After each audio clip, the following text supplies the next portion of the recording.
Bütün Dünya Sağlık Kuramasının missiýasynyň COVID-19 keseliniň ýokdugyny aýdan Türkmenistandaky ýagdaý görmek üçin ýurda etjek bolýan sapary ahir ulalaşylypdyr. Bu arada 4-nji ýunda Türkmenistanyň ýarym resmi türkmen portaly neşri habar berýär. Maglumaty görä Bütün Dünya Sağlyk Kuramasynyň Ýewropadaky idarasynyň başlygy Hans Kluge missiýanyň Türkmenistana saparynyň 2 hepdeniň dowamında guramalaşdyryljakdygyny, zerur ulalaşyga gelinendigini we häzirki wagtda Bütün Dünya Sağlyk Kuramasynyň işgärleriniň ýurtda ýaşamagyna degişli guramaçylyk işleriniň alınıp barýanlygyny aýdypdyr. Emma halkara bilermenleriniň ýurda etmek isleýän, uzak wagtlap ýyda çekilen bu saparynyň anyk seneti ýene-de görkezilmedi. Bütün Dünya Sağlyk Kuramasynyň bilermenleriniň koronawirusyň düýpden ýokdugyny aýdan ýurda etjek bolýan saparyny ulalaşanlygy baradaky habar Türkmenistanyň helakçylykly keseliň dünýä ýaýramagy sebäpli ýuşmalardan gaça durmak baradaky halkara rekomendasiýalara garamazdan nowatdaky bayramy köpçülik bolup belän wagtyna gabat geldi. Türkmenistanyň 3-nji ýunda velosiped güni geçirilen dawarasynda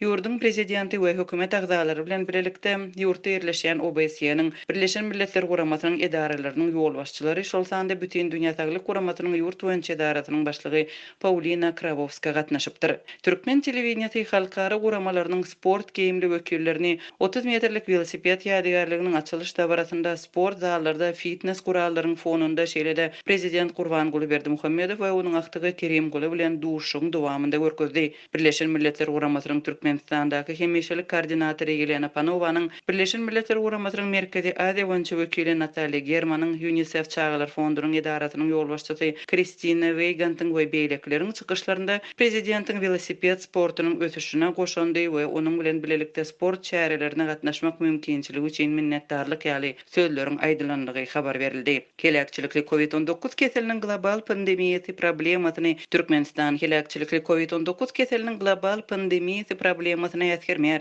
Bütün Dünya Sağlyk Kuramasynyň keseliň ýaýramagynyň öňüni almak üçin üýşmelerden saklamak we maskalary dakynmak ýaly maslahatlaryny berja etmeýär. Tersine dünýäde global pandemiýanyň yglan edilen pursatyndan başlap türkmen häkimetleri köpçülikliň çärelerin ençemesini geçirdi we ýurdun müňler çaraýatyny şol sanda çağalary hem garrylary gatnaşmaga mejbur etdi. Türkmen hökümeti ýurtda COVID-19 keseliniň ýokdugyny soňky gezek 15-nji maýda yglan etdi. Şonda raýatlaryň ýurdun içinde hereket etmesini ýene-de çäklendirdi. Käbir ýaşaýyş punktları ýapdy we Tomus mövsüminde awaza täýakat zonasynda dynjalyşy gadagan etmek planlaryny ma'lum etdi. Emma bayramçylyklary türkmen ýol başçylary ýatyrmady. Gurbanguly Berdimuhammedow planlaşdyrylan bayramlaryň ählisini geçirmegi 26-njy maýda ýene tapşyrdy.